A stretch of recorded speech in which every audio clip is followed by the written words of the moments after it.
رشتہ داروں میں بھی زبان سے دعوت نہ دیا کرو، اپنے اخلاق سے، چونکہ رشتہ دار سب سے مشکل ہوتا ہے تعلق قائم کرنا رشتہ داروں میں۔ جب تو اللہ نے اتنی آیات اتاری ہیں اور اتنی احادیث ہیں، تو اس میں سب سے مشکل ہوتا ہے رشتہ داروں سے تعلق قائم کرنا، کہ وہ رویے ٹکراؤ ہوتا ہے۔ تو اس میں آپ کے اخلاق، آپ کی تواضع، آپ کی عاجزی، کوئی ان میں سے بدتمیزی کرے تو آپ کا برداشت کرنا عموماً، اور والدین خاص طور۔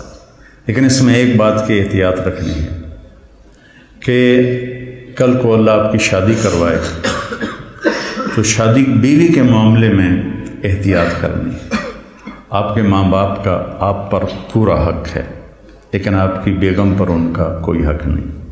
میں بچیوں سے بھی کہتا ہوں کہ تم اپنے ماں باپ کو چھوڑ کے آ گئی ہو، اب اپنے خامد کے ماں باپ کو اپنے ماں باپ بنا دو۔ اور خامد کے ماں باپ سے کہتا ہوں کہ تم نے اپنی بیٹیوں کی شادیاں کر کے روانہ کر دیا اور تمہاری حویلی خالی ہو گئی بیٹیوں سے، تو تم ایسا کرو کہ یہ جو بہو آئی ہے اس کو اپنی بیٹی بنا لو۔ جب اس کو بہو کی نظر سے دیکھتی ہو تو پھر تمہارے اندر حسد پیدا ہوتا ہے، غصہ پیدا ہوتا ہے۔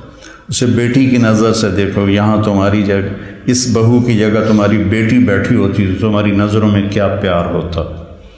جب بیٹی کو تم نے روانہ کر دیا ہے، اب پیچھے یہ تمہاری بہو آ گئی ہے، تو اس کو وہی نظر دو جو اپنی بیٹی کو دیتی تھی، تو گھروں میں خوشیاں۔ تو ماں باپ کا تمہاری بیوی پر کوئی حق نہیں ہے، لیکن میں نصیحت کرتا ہوں بچیوں کو کہ خامد کے ماں باپ کو عزت دو، ان کی خوشی سے خدمت کرو، اگرچہ تمہارے ذمہ نہیں لیکن کرنا تمہارے لیے اجر و ثواب کا باعث ہے۔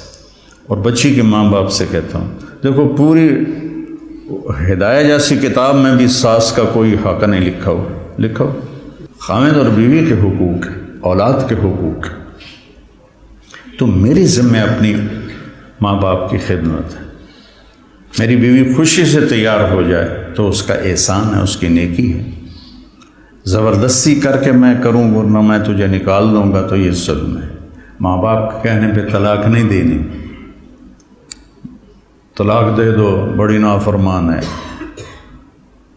اپنی بیٹی کے لیے کہتے ہیں وہیں رہو، وس کے رہو ساڑھے کو نامی، اور بہو کو کہتے ہیں طلاق دے دو اسے، کسی کی بیٹی ہے۔ تو اس میں اعتدال کا راستہ اختیار کرنا یہ آپ لوگوں کے ذمہ ہے۔ اور جب بھی بیوی کی تمہیں شکایت سننے کو ملے، پہلے تحقیق کرنا پھر کوئی بات کرنا۔ عموماً شکایتیں غلط ہوتی ہیں۔ ایک ہماری رشتے میں پڑنانی تھی، رشتے میں مجھے ابھی پتہ ہی نہیں کہ وہ میری کیا لگتی تھی، تو وہ آئی میری نانی کے گھر، تو اندر پردے نال اس کی بہو پیچھے آ رہی تھی۔ میری نانی نے لیا، تو میرے کو پوچھنا ہے اے تھوڑا رنگ پیلا کیوں ہو گیا ہے؟ یہ انہوں سمجھا رہی ہے کہ تو میرے کو پوچھنا تھوڑا رنگ پیلا کیوں ہو گیا۔ اچھا، وہ میری نانی کا ان سے کوئی بانجی بھتیجی کا رشتہ تھا، تو انہوں نے کہا جی ٹھیک ہے جی نانی جی۔ وہ پیچھو بہو آ گئی، سلام دعا کے بعد وہ کہنے لگی خالہ جی تھوڑا رنگ بڑا پھکا پی گیا۔ ہاں، نہ دودھ پلائندی ہے، نہ چاہ پیوائندی ہے، نہ انڈے کھوائندی ہے، نہ روٹی دا پوچھدی ہے، نہ پانی دا پوچھدی ہے۔ اگو وہ بھی تھی، یہ کودے نو تو وہ کودے تیرا، سی کا بھائی بگھیرا، یہ کودے نو تو وہ کودے تیرا۔ اگو اس نے بھی لے لیا ہاتھوں ہاتھ، ہر شے کھا جانی ہے تو علی پہ آنی ہے، میں تن کچھ نہیں پوچھ دیا۔ یہ ہماری معاشرت ہے، تو اس سے آپ لوگوں نے پرہیز کرنا ہے، عدل کرنا ہے۔ الگ رہنے کا انتظام کر سکو اسبابوں تو بہت اچھا ہے، اکٹھے رہنے کا ہے تو پھر بیوی کو پناہ دو، اس کو اپنے ماں باپ کی شدت سے بچاؤ، بیوی میں بدتمیزی ہے تو ماں باپ کو بچاؤ۔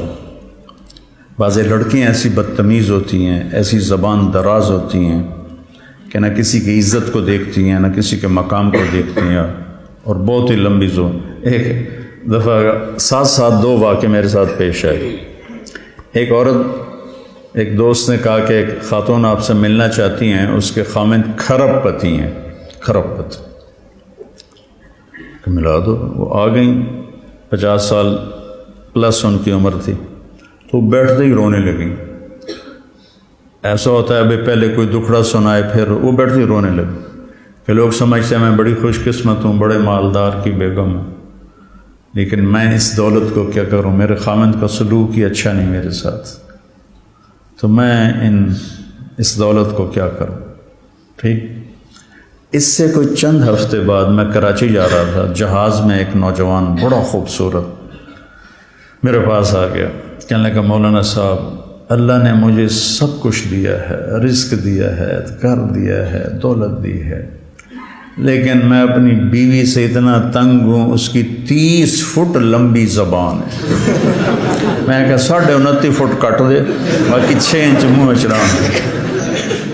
اس کی 30 فٹ لمبی زبان ہے۔ تو ایک بیوی کی بدتمیزی سے پریشان ہے، ایک خامند کی بدتمیزی سے پریشان ہے۔ اس لیے بعض اوقات جب بے جوڑ شادیاں ہو جاتی ہیں تو ماں باپ کہتے ہیں نبھاؤ۔ طلاق کس لیے ہے؟ طلاق اس لیے ہے کہ اگر خامد بدتمیز ہے تو ان کی عادت نہیں بدلے گی، بچی کو فارغ کرا لو۔ بچی بدتمیز ہے تو اپنے بچے کو ذلیل نہ کرو، فارغ کرا دو۔ اللہ نے طلاق اس لیے رکھی۔ تو میرے عزیزو، یہ زندگی کے اسباق ہیں جو اتنے ہی ضروری ہیں جتنے ہم باقی اسباق کو پڑھتے ہیں۔